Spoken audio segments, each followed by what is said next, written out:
hampir atau lebih 20 tahun ya. Ya, 21 kayaknya. 21 tahun ya. Udah menjadi agama Islam gitu kan. Nah, tapi masih banyak haters ya ternyata.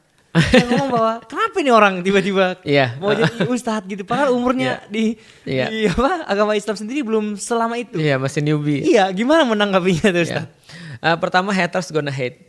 Makanya saya bilang pada saya juga ngirimin pada teman-teman saya, ada beberapa quotes yang menjadi penguat saya ya. Tentunya selain pada Al-Quran. Kadang-kadang kalau Al-Quran apa-apa Al-Quran kan seolah-olah kayak kita religius banget gitu kan ya. Padahal kita cuma cosplay aja untuk jadi religius. Nah, ada quotes dari Ali bin Abu Thalib, agama juga ya. Jadi ada quotes dari Ali bin Abu Thalib, itu mantunya Rasulullah. Beliau tuh pernah berkata begini, tidak perlu menjelaskan apapun pada siapapun. Karena orang-orang yang mencintaimu tidak akan perlu itu, karena mereka sudah percaya, dan orang-orang yang membenci tidak akan percaya. Artinya ya kita itu terkadang kalau kita menjelaskan sesuatu itu malah nambah runyam.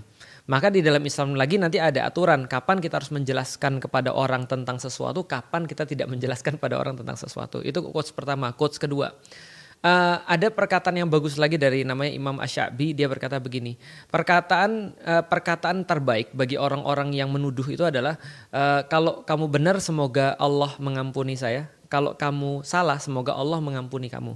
Nah, maka dalam kasus ini kan kita bisa katakan gini, pertama kita lihat dulu nih, kita muncul, kita nyampein Islam sesuai dengan kemampuan kita. Tiba-tiba ada orang terus tiba-tiba datang, lu siapa gitu kan ya, lu siapa, lu baru umurnya masih baru di dalam Islam, baru masuk Islam 20-an tahun, tiba-tiba langsung dipanggil ustadz. Pesantren enggak, apa enggak, terus lu dipanggil ustadz. Kalau kita mau julid kan kita bilang gini, lah terus lu kemana aja?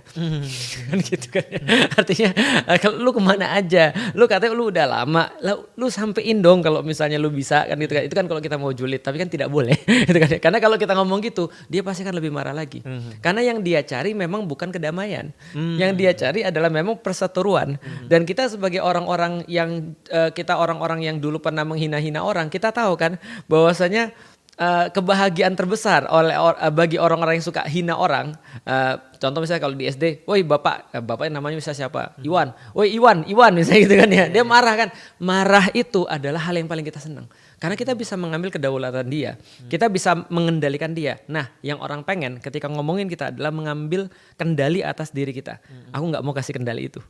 Nah, gimana cara nggak usah kasih kendali itu ya, kita tahu bahwasanya apa yang kita lakukannya adalah sesuatu yang harus kita lakukan. Dan kita nggak perlu ngereken atau ngurusin orang-orang kayak tadi. Itu yang pertama. Yang kedua, di dalam Islam sendiri kita meyakini bahwasanya apapun yang terjadi, keterkenalan, popularitas, uang, kepintaran, ataupun sebaliknya kemiskinan, nggak populer, nggak terlalu pintar dan segala macam, itu semua amanah. Itu semua amanah. Islam nggak pernah akan sibuk pada kondisi kaya miskin, pintar nggak pintar, cakep nggak cakep, populer nggak populer, itu kondisi. Yang Islam berikan sebagai ajaran adalah respons terhadap kondisi itu. Nah, jadi daripada kita meributkan atau memikirkan tentang kondisi, lebih baik kita mikirin respons dengan kondisi kita seperti tadi. Nah, kalau saya populer ya berarti saya harus lebih banyak untuk memperkenalkan Allah. Saya harus lebih banyak untuk mawas diri. Ketika ada orang ngomong baik, saya ambil. Kalau nggak baik ya sudah, kita buat ini aja, hiburan aja. Luar biasa.